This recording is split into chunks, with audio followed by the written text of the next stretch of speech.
네, 여러분 안녕하세요. 오늘은 부활절을 맞이해서 오늘 4월 5일이 부활절이죠. 복음 신전도서 4편 고난주간과 부활절 의미라는 테마로 오늘 좀 설명을 드릴 건데요. 첫 번째 고난주간 행함과 해설. 그러니까 예수님께서 고난주간 때 이렇게 한 일주일 동안 행했던 그런 일종의 사역이죠.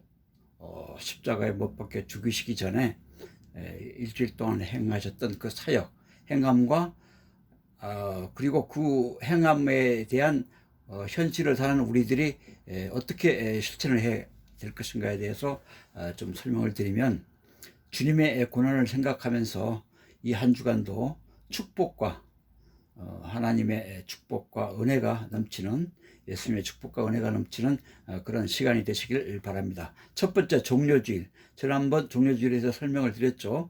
예루살렘에 입성하신 예수님을 향해서 종려나무 잎사귀를 들고 화장했던 그런 종려주일인데요. 이거를 현실에서 우리가 어떻게 실천하느냐, 예수님의 그 사랑을 우리가 기억을 해야 됩니다. 둘째는 월요일, 성전을 깨끗하게 하셨죠. 요거는 이제 교회를 사랑하며 기도하겠습니다. 우리가 현실에 살면서 예수님의 이 성전을 깨끗하게 하신 것과 같이 우리도 현실에서 교회를 사랑하며 기도하겠습니다. 뭐 교회를 안 다니시는 분들은 자기 가족을 사랑하고 부모님을 사랑하고 이웃을 사랑하고 기도하며 살면 되는 겁니다. 화요일은 대제사장들과 논쟁을 하셨죠. 이것도 마찬가지. 예수님 앞에서는 우리가 늘 겸손을 해야 되겠죠. 대제사장들과 논쟁을 하셨던 예수님이기 때문에 우리는 그런 예수님 앞에서는 겸손을 해야 되겠습니다. 네 번째, 수요일은 예수님께서 향유를 바르셨죠. 예수님께 귀한 것을 우리가 드려야 되겠죠. 여기서 예수님은 우리를 위해서 목숨까지 내어주신 그 예수님의 그께 우리가 귀한 것을 드려야 되겠죠. 여기서 귀한 것은, 우리가 드릴 수 있는 것은 현실에서 기도밖에 없습니다. 열심히 기도를 해야 되겠죠. 그리고 목요일은 제자들의 발을 씻겨주시다. 당시에 제자들 발을 씻겨준다는 건 아주 좀 특이한 그런 경우라서 이런 경우를 우리가 현실에서 어떻게 이거를 실천해야 되느냐, 예수님의 섬김을 우리가 기억해야 되겠죠. 그리고 따라야 되겠죠. 예수님께서는 자기 제자들의 발을 손수 씻겨주셨기 때문에 그 예수님의 그 행함에 대한 섬김, 제자들을 향한 섬김을 우리가 기억하고 그게 따라야 되겠죠. 금요일은 십자가에서 돌아가셨죠. 돌아가시면서 그때 흘리신 그 보혈로 우리 죄를 사하셨죠. 여기서 우리는 예수님 감사하고 사랑합니다를 느껴야 되겠고요. 토요일은 무덤에 머무르셨고요. 여기서는 이제 우리가 부활의 아침을 조용히 이제 기다리면 됩니다. 그리고 여섯 번째는 이제 일요일이죠. 부활주일인데, 오늘 4월 5일이 부활주일인데, 이때 다시 살아나신 거죠. 부활하셔가지고 예수님 다시 사셨네. 부활 소식을 여기서 가장 먼저 들은 이는 여러분들 많이 아시겠지만 막달라 마리아였죠. 이 막달라 마리아는 그때 당시 그 시대에서 가장 지치고 슬픈 그런 사람이었죠. 여기저기 많이 홀대도 받고 가장 지치고 슬픈 그런 사람이었는데, 이런 사람에게 직접 예수님은 찾아오셔가지고 부활의 힘을 우리한테 전해 주시는 겁니다. 두 번째, 부활의 의미를 우리가 제대로 알아야 되겠는데요. 예수님의 부활을 통해서 모든 성경 말씀을 우리가 실제 믿을 수가 있습니다. 이 성경 66편 전권을 보시면은 예수님 부활과 관련된 사항들이 많이 이렇게 반복돼서 나오는데, 예수님의 이 부활을 통해서 모든 성경 말씀을 우리가 믿을 수 있고, 실제로, 그리고 이 모든 사실을 우리가 실제로 누릴 수가 있습니다. 현실에서. 여기 지금 테마를 한 14가지 이렇게 적어놨는데요. 각 테마별로 이렇게 성경에 이렇게 구절 말씀이 있으니까 참고를 하시고요. 첫 번째, 하나님 살아계심. 그리고 천국과 지옥에 서로 이렇게 같이 실존해 있다는 것. 그 다음에 하나님은 나의 아버지였다. 그리고 예수님은 우리들의 주인이 되시고, 그리고 죄의 권세에서 우리를 구원하셨고요. 사망의 권세에서, 마귀의 권세에서 우리를 구원하셨고, 그 다음 예수 부활은 곧 나도 부활이라고 되어 있죠. 요한복음 11장 25절 26절 말씀에, 여기 이제 성경 영문 독해 이게 해드릴 건데 거기에 지금 나와 있죠. 그 다음에 옛사람의 죽음이 있고요. 하나님의 사람을 확증을 하는 그런 성경 말씀이 있고요. 예수님과 한 생명, 그리고 예수님 안에 있는 보화 나와 있고요. 모든 것을 또 가진 자가 있죠. 고린도 후서에 보면은. 그리고 사명, 이렇게 한 14가지가 부활의 의미가 있습니다. 세 번째, 성경 영문을 독해를 하면 여기 지금 한글로 된 걸 먼저 말씀을 드리면, 예수께서 이르시되 나는 부활이요 생명이니 나를 믿는 자는 죽어도 살겠고, 이 구절은 여러분들 많이 아시는 그런 구절이죠. 요한복음 11장 25, 26절 말씀인데요.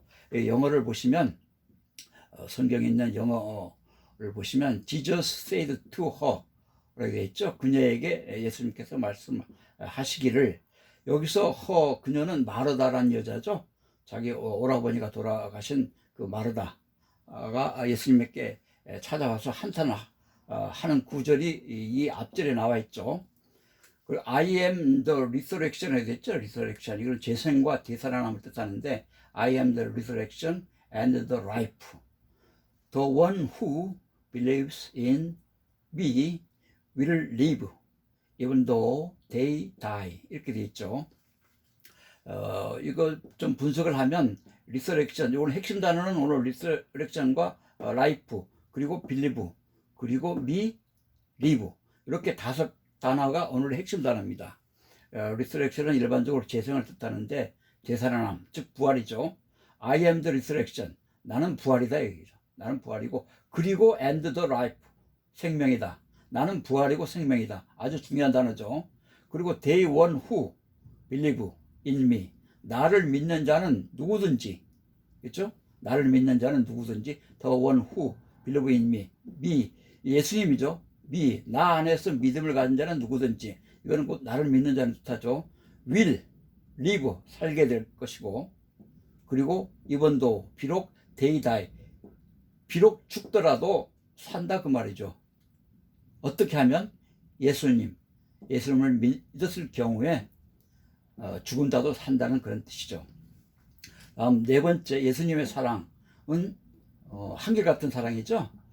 우리 사람들은 대부분 연인끼리 사랑도 한결같은 사랑이 상당히 어렵죠. 부모 자식 간의 사랑도 한결같은 사랑이 가장 원초적인데, 그렇지 않은 경우가 있고, 또 변하는 사랑도 많죠. 또 온전하지 않는 자기 이익을 추구하는 그런 사랑들이 많은데, 예수님 사랑은 그렇지가 않습니다. 처음부터 끝까지 늘 한결같은 사랑, 그리고 변함이 없는 사랑, 그리고 진실된 사랑이죠. 온전한 사랑. 이런 예수님의 참사랑 우리가 좀 배우고 현실에서 실천을 해야 되겠습니다. 여기 좀 두 번째 보시면, 자기 사람들을 사랑하시되 끝까지 사랑하십니다. 온전한 사랑이죠. 끝까지. 그리고 세 번째, 이런 사랑이 십자가로 이어졌기 때문에, 십자가에서 흘리신 그 피 보혈로 우리 죄를 사하셨기 때문에 우리가 이렇게 행복을 추구할 수 있는 겁니다. 그러니까 그런 것에 대해서 어떻게 우리가 늘 감사하고 기도를 열심히 해야 되겠죠. 그리고 여기서 이 십자가의 3가지 뜻이 있는데요. 고통의 십자가죠. 십자가에 직접 못 박혀 죽으셨기 때문에 고통의 십자가고, 또 버림받았죠. 그때 당시 같은 그 민족들한테 버림을 받은 그런 십자가였고요. 세 번째는 결국 돌아가시는 죽음의 십자가로까지 예수님이 우리를 향한 끝까지 사랑으로 이어지신 겁니다. 예수님께서 우리를 사랑하심으로 그분의 생명을 십자가에서 내려놓으셨듯이, 우리도 하늘나라 가는 그날까지 그분 마음에 합당하지 않은 것들을 철저히 내려놔야 되겠죠. 철저히. 뭐 일부분만 내려놓아서는 안 되고요. 그분 예수님 마음에, 하나님 마음에 합당하지 않은 것들은 철저히 모두 다 내려놔야 됩니다. 예수님이 원하는 것들을 우리가 붙들며 끝까지 주님을 사랑을 해야 하겠습니다. 자, 오늘 5번째 기도 제목은 이제 3가지인데요.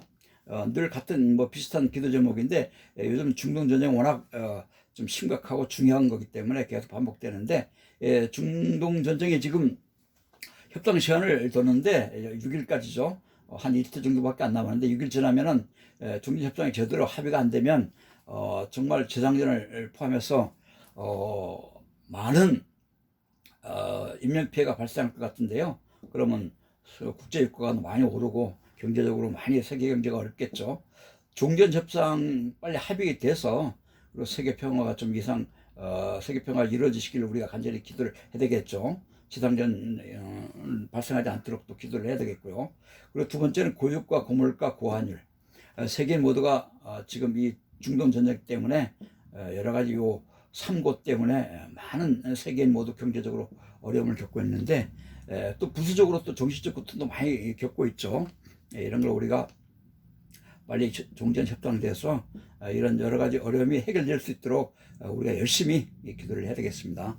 또 중요한 것은 고육과 고물가 고환율에 대한 국가 정책에 대해서 여야 할 것 없이 모든 정치인, 국민 모두 에너지 전략 차원에서 많이 전기 같은 것도 아끼고 에너지를 아끼면서 기름 휘발유 같은 것도 아끼면서 차량 오브제도 동참을 하시고, 그리고 자가용보다는 대중교통을 좀 이용하면서 이 정부 정책에 우리가 국민 모두 동참을 해서 이 정말 아주 중대한 이 위기를 우리가 잘 극복하자고 우리 모두 간절히 이 기도를 해야 되겠습니다. 자, 오늘은 고난주간과 부활절 의미에 대해서 설명을 드렸는데요. 여러분들 가정을 위해서 부활절 기도를 좀 드리겠습니다. 사랑하시는 여러분 모든 가정에 부활절을 맞이해서 예수님께서 십자가에서 피를 흘리시고 그 보혈로 우리 죄를 사하신 후에 다시 부활하신 그 뜻을 우리가 잘 새기고 현실 속에서 잘 실천할 수 있도록, 그리고 부활의 그 참된 의미, 사명과 그리고 그 뜻을, 그 생명을 잘 우리가 느낄 수 있도록 모든 가정에 축복과 사랑, 은혜가 충만하시기를 예수님 이름으로 간절히 기도드립니다. 아멘. 감사합니다.